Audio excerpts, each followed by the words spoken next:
মুহাম্মাদুর রাসূলুল্লাহ সাল্লাল্লাহু আলাইহি ওয়াসাল্লাম রাহমাতুল লিল আলামিন শুধু মুসলিম জাতির জন্য নয়, তামাম বিশ্বের মানবতার জন্য আইডল। তাই বিশ্বের মানুষ রাষ্ট্র কায়েম করতে গেলে তাও মুহাম্মাদুর রাসূলুল্লাহ আইডল, সমাজ ব্যবস্থা কায়েম করতে গেল তাই রাহমাতুল লিল আলামিন আইডল, এবং ইসলামী অর্থনীতি কায়েম করতে চাইলে তাও তিনি আইডল। সমাজনীতি সব ব্যাপারে মুহাম্মাদুর রাসূল আইডল।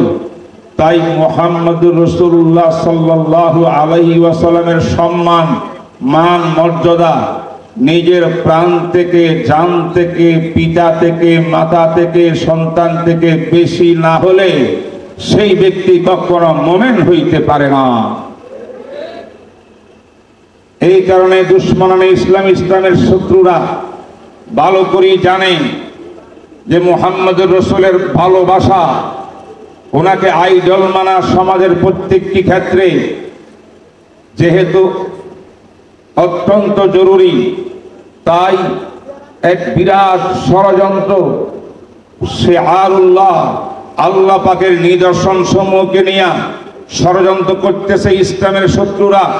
কখনো কোরআন নিয়ে ঠাট্টা মস্কারি করে, কখনো আল্লাহর ব্যাপারে মুখ খোলে, কখনো মুহাম্মদুর রাসূলুল্লাহকে কটাক্ষ করে, বিভিন্নভাবে অপমাননাকর কথাবার্তা বলে, রাইটাররা লিখে, বক্তারা বক্তব্য দেয়। আমরা পরিষ্কার করে বলতে চাই, যতই ষড়যন্ত্র তোমরা করো না আমাদের বিশ্বনবীর বিরুদ্ধে, রহমাতুল লিল আলামিনের বিরুদ্ধে, যেই জবান দিয়া বিশ্বনবীর বিরুদ্ধে কটাক্ষ করা হবে, এই জবানকে কেটে টুকরা টুকরা করিতে হবে মুসলমানদের। ঠিক না বেটি বলেন?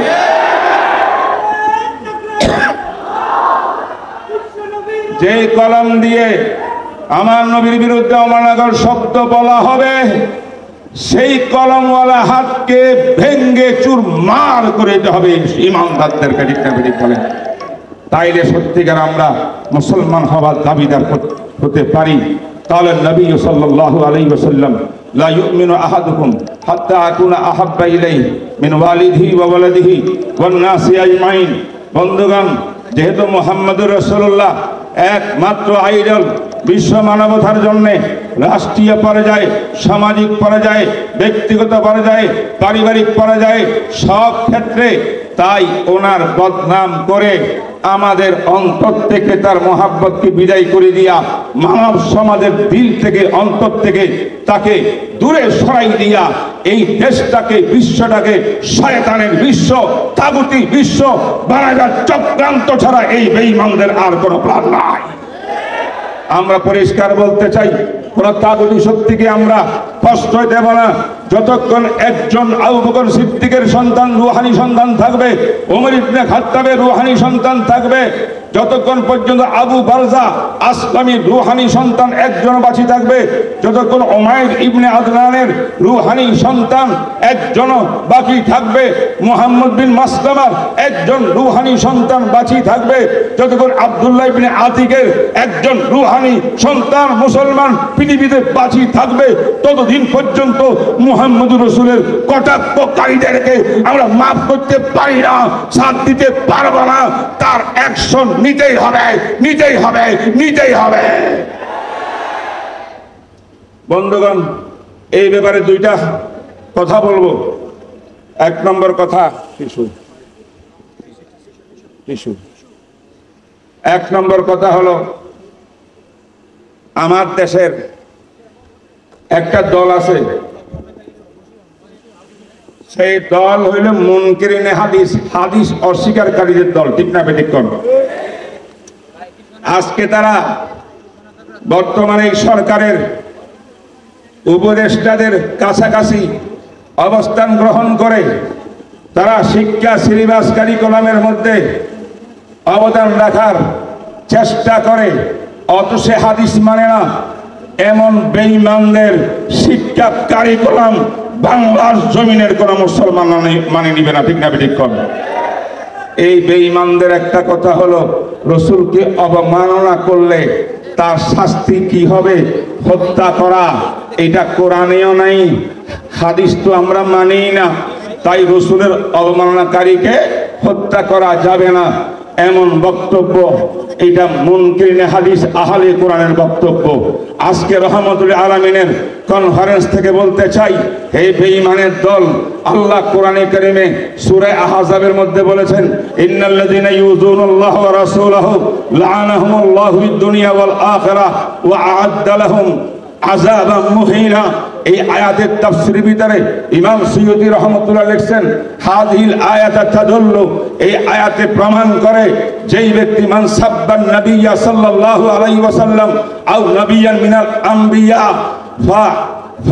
ইউক্তাল হাদ্দান ওয়ালা ইউস্তাতাব, তাকে তওবা করতে বলা হবে না, তার থেকে তওবা চাওয়া হবে না, তার তওবা গ্রহণ করা হবে না, তওবা করার আগেই তাকে হত্যা করতে হবে। যেই ব্যক্তি নবীকে গালি দিবে, কটাক্ষ করবে, তার শাস্তি চার মাযহাবের ইমামদের ঐক্যমতে, দুনিয়ার উলামায়ে কেরামের ইমামের ঐক্যমতে তার শাস্তি হলো মৃত্যুদণ্ড। মুসলমান যদি থাকতো আর কটাক্ষ করলে তাহলে কাফের মুরতাদ, কিন্তু মুরতাদকে হানাফি মাযহাবে তওবা করার সুযোগ দেয়, কিন্তু রাসূলকে যারা গালি দিয়ে মুরতাদ হবে তাদেরকে তওবা করার সুযোগও নাই, হদ দণ্ড বিধি হিসাবে তাকে হত্যা করতে হবে। আর যদি মুসলমানের দেশে কোন কাফের বেঈমান যারা জিম্মি বলে মুসলমানের আন্ডারে, দেশের আন্ডারে থাকে, তারাও যদি এই কাজ করে, নবীর বিরুদ্ধে কটাক্ষ করে, তার বিধান একই বিধান, সাওয়ান কানা মুসলিমান আও কাফেরান জিম্মিয়ান, যাই হোক না কেন, মান সাব্বান নবিয়্যা সাল্লাল্লাহু আলাইহি ওয়াসাল্লাম ফাকতুলু, তাকে হত্যা করা, এটাই নবীর আদেশ, এইটাই ইসলামের বিধান। তাই এই নিয়ে সংশয়ের কোনো কারণ নাই। মুনকিরিনে হাদিসের দল, আহলে কোরআনের দল এখানে ঘোলা পানিতে মাছ শিকার করিয়া এই সমস্ত বেঈমানদের ব্যাপারে কিছুটা তারা সুযোগ দিয়া দেবে, এই সুযোগ উলামায়ে হক্কানির সামনে চলবে না। স্পষ্ট ঘোষণা সমস্ত ইমামদের ঐক্যমতে, তার শাস্তি হলো মৃত্যুদণ্ড, মৃত্যুদণ্ড, মৃত্যুদণ্ড, মৃত্যুদণ্ড। সর্বশেষ যদি মুসলমান হয়, এবারে গালিগালাজ করেছে, মন্দ বলেছে, সে মুরতাদ, তওবা কবুল হবে না, তাকে মুসলিম রাষ্ট্র হত্যা করবে, মুসলিম শাসক গোষ্ঠী হত্যা করবে। আর যদি জিম্মি হয় কাফের মুসলমানের দেশে, তার শাস্তি হত্যা। প্রশ্ন জাগে, যদি কাফের দেশের মধ্যে কোনো কাফের আমার নবীর বিরুদ্ধে মুখ খোলে, তাহলে তার হুকুম কি হবে? যেমন ভারতের মধ্যে যে বেঈমান আমার রসুলের বিরুদ্ধে কথা বলেছে, আমার সরকারের একজন নেতা, একজন মন্ত্রী এই ব্যক্তিকে স্বীকার করেছে, এমন কথা এইভাবে ভারতের মধ্যে যারা আমার নবীকে নিয়ে কটাক্ষ করছে, মোদী সরকারের এই কুত্তা বাহিনী, তাদের ব্যাপারে কি হবে? সুস্পষ্ট কথা, তাদের ব্যাপারে একটাই কথা, তাদের ব্যাপারে একটাই কথা, বাংলাদেশ সরকার বর্তমান যেই সরকার আছে, সামনে যেই সরকার আসবে, সরকারের দায়িত্ব হবে, যদি সরকার সত্যিকারের মুসলমানের সরকার হয়, শাহজালাল শাহপরানের এই দেশের সরকার হয়, অবশ্যই কূটনৈতিক মাধ্যমে ভারতকে বাধ্য করতে হবে রসুলের অবমাননা করে এই বেঈমানদেরকে তারাই যেন ফাঁসির কাস্টে ঝুলায়, হত্যা করে। এটাই হলো মুসলমানের ঈমানি দায়িত্ব। মুহতারাম হাজরিন, একটা প্রশ্ন জাগে, হুজুর, যদি মুসলিম দেশে কোন কাফের বেঈমান বা মুসলমান এরকম রসুলের বিরুদ্ধে কথা বলিয়া মুরতাদ হইয়া গেল, জিম্মি কাফের তো কাফেরই, তার শাস্তি কে দিবে? এই ব্যাপারে বিভিন্ন কথাবার্তা আছে। শাস্তি দেওয়ার দায়িত্ব সরকারের, কোনো সন্দেহ নাই, এটাই হলো বিধান। প্রত্যেক পাবলিক যদি হাতে আইন হাতে তুলে নেয়, সেই দেশে শান্তি শৃঙ্খলা থাকতে পারে না।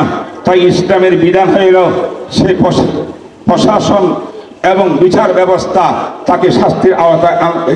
কিন্তু প্রশ্ন হইল, যদি কোনো দেশের মুসলমান শাস্তির আওতায় এই মুরতাদদেরকে না আনতে চায় না, এমন দেশ আমরা বানাইছি যেই দেশের সংবিধানে এরকম হুকুম জারি করার ব্যবস্থা নাই, বিচারকরা এই বিচার করে না, সেই ক্ষেত্রে একটা ফতোয়ার কথা বলতেছি, সবার দৃষ্টি আকর্ষণ করতেছি, যদি কোন মুসলমান পাবলিক ইমানের যুবক ইমানের চেতনায় এই বেঈমানকে হত্যা করে, তাইলে এর হত্যাটা দিয়ানতান আল্লাহর কাছে গ্রহণযোগ্য হবে।